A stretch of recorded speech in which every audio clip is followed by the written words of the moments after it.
يلا بينا اقول لكم بفرز القرنبيط ازاي وبيطلع معايا فريش، مش هيطلع معاكي مجلد، وهيطلع معاكي في السوا حلو قوي ومش هيتهري مننا. هقول لكم نعمله بطريقه متوسطه ازاي. تمام، اول حاجه بجيب القرنبيطه بتاعتي، احاول انقيها اللي هي مضمومه في بعض، ما يكونش الظهر بتاعها مفرط. تمام، عشان المفرطه دي بتبقى من جوه كلها مفتفته، يبقى انا خسرت او هدرت فيها كتير، خسرت منها او هدرت فيها كتير. ببتدي اقلبها على وشها، وببتدي بقى افك الزهره من تحت كده بالشكل ده، يعني العروق دي ببتدي اشيلها معايا وافكك الظهر بتاعي، يعني الوردات دي واحدة واحدة. تمام، فاحنا بالراحة كده هنشيل العروق الكبيرة دي، هتلاقيها كلها اتفكك معايا سهل.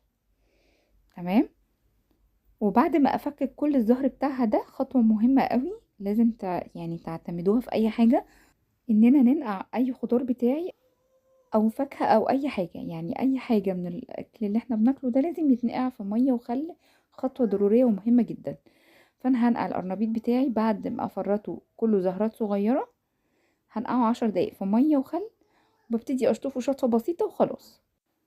طبعا انا بشطفه، قصدي شطفة بسيطة عشان لسه بغليه، يعني بيتطهر خالص في المية المغلية اللي بننزل فيها بيه.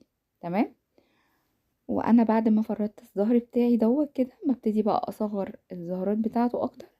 لو انتوا حابين تبقى الطبقة الخارجية كريسبي واحلى، ابتدوا بقى يعني صغروا في الزهر ده عشان ياخد مراحل التغليف كلها كده، تخليه كريسبي واحلى كتير. تمام، هنيجي بقى في ميه على النار هنا بعد ما جهزتها كلها. هاجي في ميه على النار، اول ما تغلي هنزل فيها بملح وكمون، ده كان كمون حصى بيبقى حلو قوي. تمام، فبعد ما غليت نزلت بالملح والكمون، ونزلت بقى بالقرنبيط بتاعي بعد ما غسلته زي ما قلت لكم، بخل وميه، نقعته في الخل وميه، وبعد كده نزلت بيه هنا.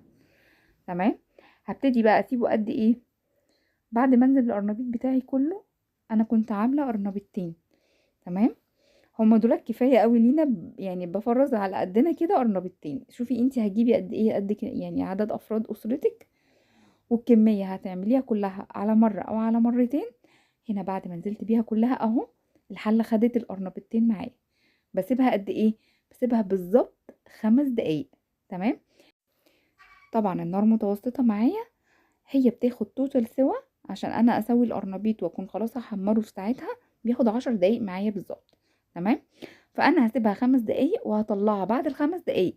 تمام، على مصفى، وهبتدي اسيبها تهدى خالص، وبعد كده نفرزها مع بعض. تمام، طيب انتي طلعتيها بدري ليه؟ لان القرنبيط لما بيخش الفريزر بيكمل سواه، يعني الميه بتاعه التجميد وكده بتكمل سواه.